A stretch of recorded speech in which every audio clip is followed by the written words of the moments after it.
ዳጣ እናቷን አወቀች። አቶ ደረጀ ከእናቷ ጋር አስተዋወቃት። እናቷ ወይዘሮ ሰላም መሆኗን አወቀች። አቶ ደረጀ በመጀመሪያም ወይዘሮ ሰላም ቤት ሄዶም ነበር። አቤጌል ናታንን ስትስመው ዳጣ አይታ ነበር። አርጁንም ከውጭ አይቶ ፌንት ሰርቶ ወድቆም ነበር። ናታን በአቤጌል እጅግ ተናደደም። ዘበኛውም እንዲሁ አቤጌል ናታንን ስትስመው በጣም ተጸይፎም ነበር። ወይዘሮ ማርታ ተጨንቃለች። አቶ ደረጀም በበኩሉ ሰላም ጤና ይስጥልን ውድና የተከበራችሁ የእሸት ዩቲዩብ ቻናል ቤተሰቦች እንደምን አላችሁልን? በያላችሁበት ሰላምታችን ይድረሳችሁ እያልኩ በዳጣ ድራማ ዛሬ መጣን። ቪዲዮን እስከ ፍጻሜ እንድታዩት በአክብሮት ጋበዝን። ለቻናሉም አዲስ ከሆናችሁ ሰብስክራይብ በማድረግ ቤተሰብ እንድትሆኑን ስንል ግብዣችንን እያቀረብን ቪዲዮንም ከወደዳችሁ ላይክ በማድረግ ቪዲዮን አይታችሁ ስጨርሱ በመጨረሻም ሀሳብ አስተያየታችሁን በኮሜንት በማስቀመጥ እንድንማማር ስል በትህትና እያሳሰብኩ እነሆ በዚህ ክፍል አርጁን እንደ ወትሮ አቤጌልን ለማየት ብሎ መጥቶ ከግቢ ውጪ አሻቅቦ እያየ እየጠበቃት እያለም እሷም አጋጣሚ ወጥታ ስትመለከተው እንደገና ወደ ውስጥ ተመልሳ ገብታ ናታንን ጠርታው ይዛው ወጥታ አርጁን እያየ ናታንን ስትስመው ነበር። ይህንን እየተመለከተው አርጁን ፌንት ሰርቶ ወድቆም ነበር። እንዲሁም ደግሞ ዳጣ ከላይ ቁጭ ብላ አርጁንን እየተመለከተች በሁኔታው እየተገረመችበትም ነበር። በአጋጣሚ ደግሞ አቤጌልና ናታን ተያይዘው ወጥተው አቤጌል ናታንን ስትስመው አይታ እጅግ ተደናግጣ ነበር። ምክንያቱም ያልጠበቀችው ነገር ነበር። እንግዲህ አቤጌል ለዳጣ በዚህ ጉዳይ ከዚህ በኋላ አታስቢ፣ በእናንተ መሀል ጣልቃ አልገባም የሚል ነገር አንስታ ነበር። የዳጣ ልብ እንዲያርፍ የሚያደርግ ነገር ከባለፈው ክፍል ተናግራ ነበር። እዚህ ጋር ደግሞ ስትስመው ስታይ እጅግ ተገርማም ነበር፣ አዝናም ነበር። ነገር ግን አቤጌል እዚህ ጋር የሳመችው ያው መሳም ፍላጎቷ ፈቃዷን ቢሆንም ብትፈልገውም ብትወደውም፣ ነገር ግን እዛ ጋር ያደረገችው ያው አርጁን እንዲያይና እንዲቆርጥለት ብላ ነው። አርጁን እንደሆነ ይህንንም አይቶ የሚቆርጥለት አይደለም። እንግዲህ የአቶ ደረጀ ምክር ራሱ ቁርጥ አድርጎ እንዲተው የሚያደርግ ምክር ነበር የመከረው። ነገር ግን እሱ ምክርም እንግዲህ አልሰራለትም። አሁንም ደጅ መጥናቱን መመላለሱን ቀጥሏል። ብሎም በዚህ ክፍል እንግዲህ ፌንት ሰርቶ ወድቆም ነበር። እናው በዛው ያሸልብ ይሆን ወይስ ይተርፍ ይሆን? እንግዲህ በዚህ ልክ አቤጌልን መውደዱ የማይወደውን የማይፈልገውን ሰው የሚጸየፈውን ሰው ሊያወራው ሊያየው የማይፈልገውን ሰው አብዝቶ መውደዱ መፈለጉ ከአንዳንድ ቀን የኔ ትሆናለች ብሎ መጠበቁ ራሱ በጣም የሚገርም ነው። እንግዲህ እሷ በጭራሽ የእሱ ልትሆን እንደማትችል ራሱ በእርጋታ ነግራው ነበር። እሱም በሀሳቧ ተስማምቶ ተረድቶትም ነበር። ያው ከዚህ በኋላ እንዲሁ እንገናኛለን እንጂ እንደዚህ አይነት ነገር እንዳታነሳ እንዳታስብም ብላው ነበር። በተለይ ደግሞ የአቶ ደረጀ ምክር እንግዲህ ቁርጥ እንዲያደርግ የሚያደርገው ነገር ነበር። እንግዲህ እሱ ነጋ ጠባ አሁንም ተግባሩን ቀጥሏል።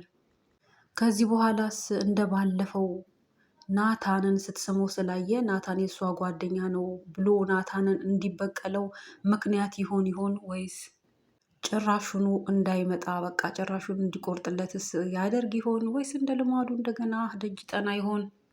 በሌላ በኩል አቶ ደረጀ እጅግ ሲጨነቅ ሲያሰላስል እንቅልፍ ሁሉ እየነሳው እየተመላለሰ በአእምሮ ያለው የሚስጥሩ ጉዳይ እንዴት እንደሚያወጣ እጅግ ግራ ተጋብቶ በዛ ሀሳብ ውስጥ ሆኖ እያለ ወይዘሮ ማርታም እንዲሁ ከጎኑ አልጋ ላይ ሆና ስለ እህቷ ስለ መድኃኒት ማሰብ መጨነቋን ቀጥላለች። መድኃኒት እንግዲህ ከቤት ተባራለች። ወይዘሮ ማርታ አባራታለች። ግን ብታባራትም ያው ልቧ ደግሞ አልቆረጠም። በጣም እያሰበችላት ነው። በምን አይነት ሁኔታ ውስጥ ሆን ይሆን የሚል ስጋት አላት።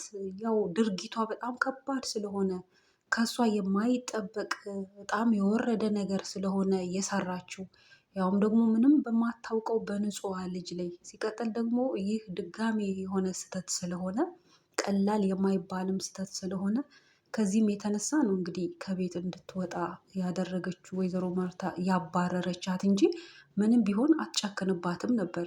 እንግዲህ ይቺ ሰው ጨክና ከቤት ባታባራት የባሰ ከባድ ነገር ነበር የሚሆነው። እናም ደግሞ እሷም ጥፋቷን ላለማመን ብላ ስትከራከር ነበር። ልጆችሽ ናቸው ጥፋተኞች፣ ውሸታም ናት አቤጌል እያለች በጣም ስትከራከር ነበር። ውሸታም ከሆነች አቤጌል ስልኩንስ ውሃ ውስጥ መክተት፣ ፎርማት ለማድረግ መሞከር፣ ይህ ሁሉ ምን አመጣው?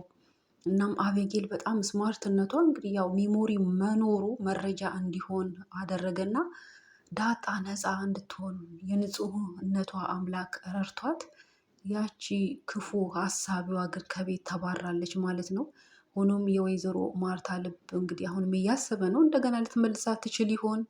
አቶ ደረጀ ግን በሷ መውጣት በጣም ደስ ተሰኝቷል። ሆኖም ግን ሁኔታው ደግሞ አሳስቦታል። ሊወጣ ያለው ሚስጥር እንዴት ይሆን የሚለው ወይዘሮ ማርታ ባለቤቱ ምን ታደርገኝ ይሆን ይህን ሚስጥር ስታውቅ የሚል ነገር እጅግ እያስጨነቀው ነው። ከዕለት ተዕለት ራሱን እየወቀሰ በጣም እየተጨነቀበት ነው።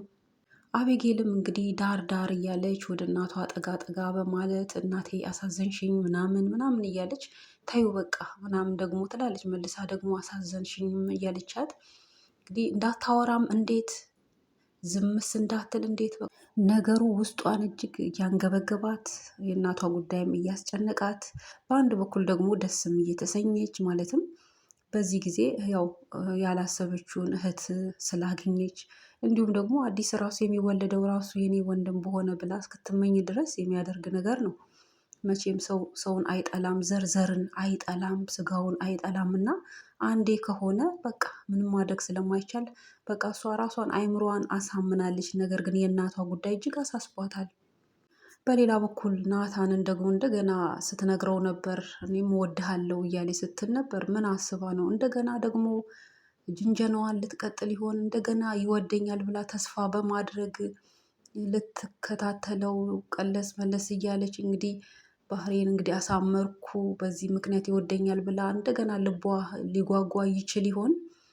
ወይስ ምን አስባ ነው እንዲህ ማለቷ? የእሷ እንዲህ መናገር ለሱም ጥያቄ ሆኖበታል። ምን ሆና ነው ደግሞ ዛሬ እስኪል ድረስ።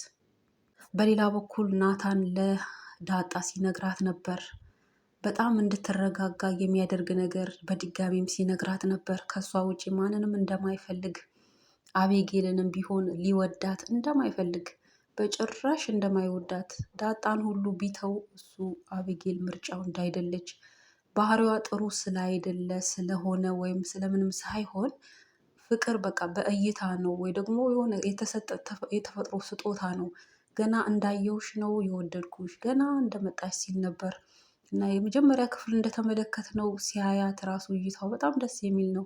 እሷም በጣም ፍሪ የሆነች በቃ ግልጽ የሆነች አለባበሷ ምናምን የወረደ እንኳን ቢሆን በጎዳና ሆና በነበረ ጊዜ እና ለመጀመሪያ ጊዜ በመጣች ጊዜ ማለት ነው አቤጌል እንደዛ ስታበሻቅጣ ስታብጠለጥላ ስትጸየፋት፣ ነገር ግን ውሃና ናታን ለዳጣ ያሳዩት ፊት በጣም ደስ የሚል ነበር። ናታንም በጣም ደስ የሚል ፊት ነበር ያሳያት። እይታው በጣም ደስ የሚል ነበር። ከዛን ጊዜ ወዲህ ነው ልቤ ውስጥ የገባሽው እያለ እሷን ለመውደዱ ምንም ምክንያት እንደሌለው በቃ ምክንያቱ ንጹህነቷ ምንም በቃ ያላት ወይ ከሰው የተለየ ነገር ኖሮም ሳይሆን ባህሪዋ በቃ መልካምነቷ እንደሆነ እየነገራት ሲያረጋጋትም ነበር። እንደውም ከዚህ በኋላ አንቺ ምረጭ እያላትም ነበር። ከኔና ከእህትሽ እያለ ምረጭ እያለ ነበር እንጂ በሱ ጉዳይ ያለው አቋሙ ምንም እንደማይቀየር ምንም የሚለወጥ ነገር እንደሌለ አበክሮ እየነገራት እንድትረጋጋ የሚያደርግ ነገር ሲነግራት ነበር። እሷ ግን ያው አልመሰላትም። አሁንም ያው አቤጌልን አላመነቻትም። ምክንያቱም ባህሪ ለውጥ ብታደርግም ምንም እንደዚህ ጥሩ ብትሆንም ያው ፍቅር ነውና ቀድማ የምትወደው እሷ ናትና ምናልባት ትነጥቀኛለች የሚል ስጋት አላት። በሌላ በኩል አቶ ደረጀ ወይዘሮ ሰላም ቤት ሄዶም ነበር። በቅድሚያም እንግዲህ እሱ ሄዶ ስጦታውን ከሰጣት በኋላ በመቀጠልም ያው ሰርፕራይዝ ሊያደርጓት እንደሆነ ነው። ዳጣን ጠርተው ስለ እናቷ ማለት ለማስተዋወቅ ያለውን ሂደት እንደሚሰራ ነው። ወይዘሮ ሰላምም በአቶ ደረጀ ቤቷ መምጣት እጅግ ተደንቃ ተገርማም በመደንገጥም በተለያየ ስሜት ስትመለከተው ነበር። እሱም ዘልቆ እየገባ ባለው ሂደት ነበር ድራማው ተጠናቆ የነበረው። እንግዲህ ቀጣዩስ ክፍል ምን ይዞልን ይመጣ ይሆን? አቶ ደረጀ ዳጣን በብዙ ሰርፕራይዝ ሊያደርጋት እንደሆነ እየተናገረም ነበር። ያው አንደኛው ሰርፕራይዝ የልደቷ ጉዳይ ነው። እሱም የሚሆነው ወይዘሮ ማርታ ቤት ነው። ሁለተኛው ሰርፕራይዝ ደግሞ እናቷን የማወቁ ነው። በጣም ትልልቅ ሰርፕራይዞች ናቸው። በተለይ አንደኛውን ሰርፕራይዝ የእናቷን የማወቁን ጉዳይ ለእሷ እጅግ ጥያቄና ወሳኝ የሆነው ፓርት ነው። ቪዲዮውን እስካሁን ስላያችሁ ከልብ አመሰግናለሁ።